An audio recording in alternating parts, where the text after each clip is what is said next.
Você já deve ter ouvido falar das missões jesuíticas, possivelmente das guerras guaraníticas.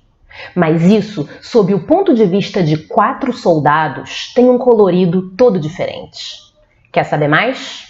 Então, pega um lencinho para chorar, se acomode aí e venha comigo.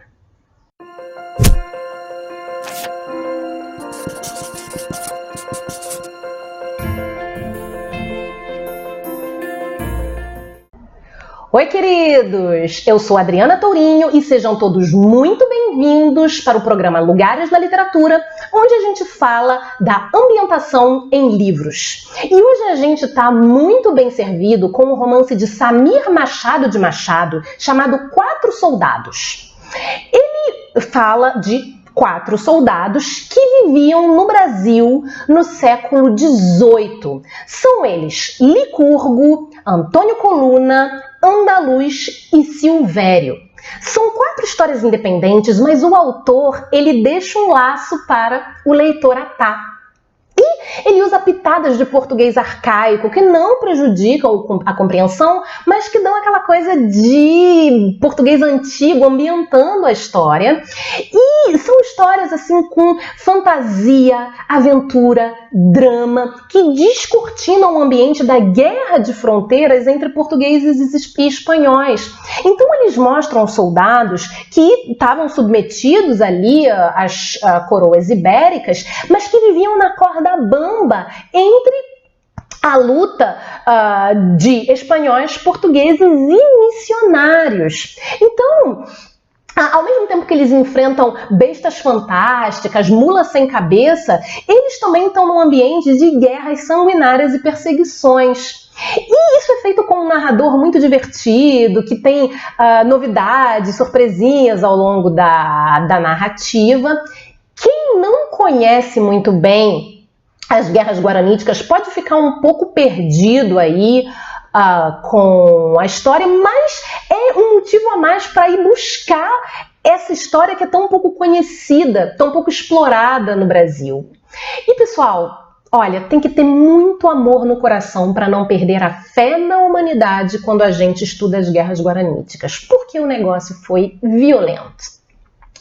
E era uma guerra que ela estava intimamente ligada com a formação das fronteiras na América. Bom, todo mundo já ouviu falar ali do famoso Tratado de Tordesilhas, né, que dividiu ali entre portugueses e espanhóis aquela região das Américas, do mundo, né? Só que o Tratado de Tordesilhas, de acordo com ele, o território português deveria terminar ali onde hoje é o estado de São Paulo. Só que aí os portugueses, malandramente, não existia GPS, eles foram empurrando essas fronteiras cada vez mais para o oeste e chegaram ao cúmulo de construir um povoado chamado Sacramento que fique de frente para Buenos Aires, onde claramente não era território português. E é onde hoje fica o território uruguaio e, claro, os espanhóis não aceitaram isso e começou aquela brigaiada, devolve aquilo ali, não devolvo nada, e aí passou da mão de português para espanhol, umas 6 vezes, e isso só foi se resolver em 1750 com o Tratado de Madrid, que veio estipular uma nova demarcação de terras, dividindo ali portugueses com espanhóis. E esse Tratado de Madrid, ele é muito importante porque ele delimitou aproximadamente o que nós temos até hoje como fronteiras no Brasil. Teve algumas diferenças, mas em linhas gerais era aquilo ali. E a região do Rio da Prata foi uma região muito importante nessas demarcações e é onde vivem ali os 4 soldados. Então, nesse Tratado de Madrid, Portugal aceitou devolver essa colônia de Sacramento, onde inclusive um dos soldados nasceu, o Licurgo, e mostra aí que as pessoas que estavam naquele lugar ficaram ali divididas, sem saber ali para que rei o lugar onde elas nasceram pertencia, né? E bom, Portugal aceitou devolver Sacramento para a Espanha, mas em troca eles pediram os 7 povos das nações, os 7 povos das missões jesuíticas que ficavam ali do lado esquerdo do rio Uruguai. onde hoje é o território do Rio Grande do Sul. Esses 7 povos das missões, agora eu lembrei, 7 povos das missões, eram os únicos que ficavam do lado esquerdo do Rio Uruguai. E era até onde Portugal queria que fosse o território deles. E, pasmem, a Espanha aceitou o acordo. Mas por quê? Porque nesses 7 povos das missões estavam os jesuítas. Eram os jesuítas que organizavam e essas aldeias dos índios ali. E eles já estavam se tornando um incômodo. Eles eram, na verdade, um espinho no pé da Espanha, que viu no Tratado de Madrid uma oportunidade de se livrar daqueles jesuítas. Porque o que eram essas missões? No início havia uma união ali entre a igreja e o Estado espanhol, então foi de comum acordo que os jesuítas chegaram lá para catequizar os índios e, claro, o objetivo era instalar a Igreja Católica no Novo Mundo. Só que agora, no século XVIII, as coisas mudaram. Com as reformas, a coroa ibérica não queria concorrência religiosa e viram no Tratado de Madrid uma oportunidade de enxotar os jesuítas de lá, que estavam se tornando cada vez mais importantes, ameaçando criar um Estado dentro do Estado. Então, de acordo com o Tratado de Madrid, eles tinham que não apenas entregar o território para os portugueses, mas desabitado. Então, era um vaza. E o que acontecia? Esses territórios, gente, eram verdadeiras cidades. Os jesuítas conseguiram coisas fantásticas, porque eles reuniram esses indígenas, mudando completamente os hábitos deles. Eles não apenas catequizaram, como eles conseguiram converter essas pessoas e fazer com que elas vivessem em aldeamentos, seguindo regras rígidas, quase militares. Você tinha um padrão, elas eram todas iguais, essas missões. Você tinha ali a igreja no centro, um alinhamento de habitações e em torno as terras da agricultura comunal onde os índios trabalhavam. Então era uma rotina dividida entre rezar, trabalhar e estudar, porque havia uma preocupação dos jesuítas em educar ali esses indígenas. Então, foi um sucesso. Eles realmente conseguiram converter e reduzir milhares de indígenas. E eles estavam tomando uma proporção enorme. E quando eles deveriam deixar aquilo ali, os índios se recusaram. Isso mostra o sucesso dos jesuítas, porque os índios compraram aquela ideia e eles falaram: eu não vou sair, nananina, não.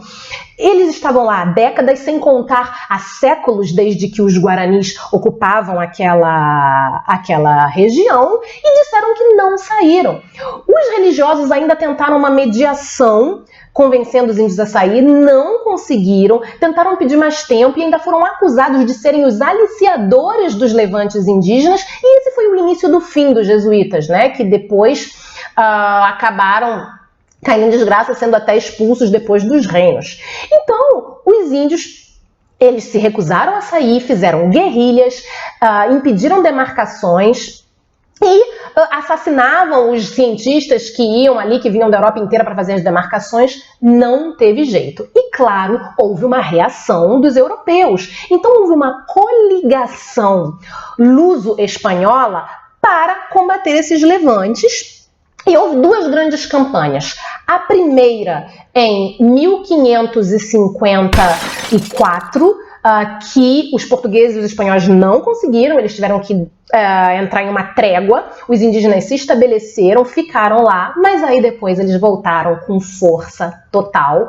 Eles tinham um armamento superior, eles tinham um contingente mais importante, fortalezas, consequentemente tiraram todo mundo dali. Quem sobreviveu fugiu, mas botou fogo nos povoamentos para não deixar, para os portugueses, não deixaram as igrejas deles, que eram construções maravilhosas, as habitações, pomares, plantações. Então, porque eles, inclusive, quando mandaram eles saírem, deram um tempo ridículo de 6 meses a 1 ano. Não tinha como, gente. Eram 30 mil pessoas, mais de 700 mil cabeças de gado. Não dava tempo de sair dali. E eles não queriam sair. Então, ficaram. Então, quando em 1756 foram derrotados, tacaram fogo para não deixar as casas, as aldeias, nada. E essa guerra final de 1756 foi violenta. Em 1h30, 1.500 índios foram mortos e quem relata o que aconteceu ali diz que era um campo desolador, apinhado de cadáveres que não foram enterrados, foram deixados lá para serem comidos pelos bichos. Os mercenários que completavam a força militar, que estavam ali para matar índio mesmo, mataram, mesmo se as pessoas se rendiam, mataram. E foi assim algo realmente muito violento. O livro não mostra isso, ele não mostra essa parte das batalhas sanguinárias, mas ele mostra como isso ficou impresso nos soldados, no comportamento deles, e a gente vê a importância disso pelas ações deles. Então é um livro que eu recomendo muito, porque além de ser muito bom, traz aí luz a esse episódio que foi tão definidor das fronteiras e da história de parte do Brasil. É isso aí, pessoal. Então, você conhecia essa história? Conta aqui pra gente, deixe suas impressões e não se esqueça, se inscreva no canal, venha fazer parte da comunidade da Lusofonia. Vejo vocês então na próxima semana. Um abraço, tchau, tchau!